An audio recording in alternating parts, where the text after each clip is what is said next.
اعوذ باللہ من الشیطان الرجیم بسم اللہ الرحمن الرحیم۔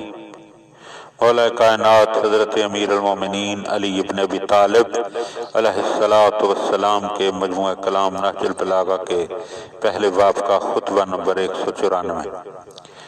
اللہ نے اپنے رسول کو اس وقت مبعوث کیا جبکہ ہدایت کا کوئی نشان باقی نہ رہا تھا، نہ دین کا کوئی بلند مینار اور نہ شریعت کی کوئی واضح راہ موجود تھی۔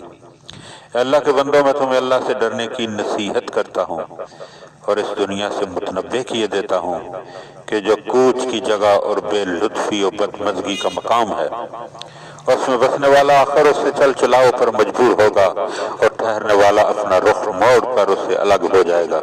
یہ اپنے رہنے والوں سمیت اس طرح ڈامڈول ہو رہی ہے جس طرح وہ کشتی جسے تند ہوائیں ہچکولے دے رہی ہوں۔ کچھ تو ان میں سے ہلاک و غرق ہو گئے ہیں، اور جو بچ رہے ہیں وہ موجوں کی سطح پر تھپیڑے کھا رہے ہیں، اور ہوائیں اپنے دامنوں سے انہیں دھکیل رہی ہیں اور ہولناکیوں سے بڑھائے لیے جا رہی ہیں۔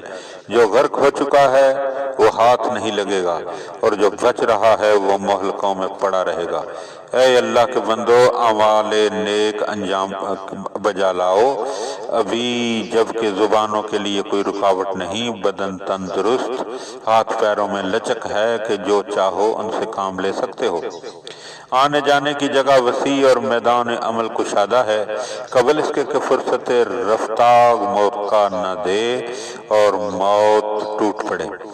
اپنے لیے موت کو یہ سمجھو کہ وہ آ چکی ہے، اس کا انتظار نہ کرو کہ وہ آئے گی۔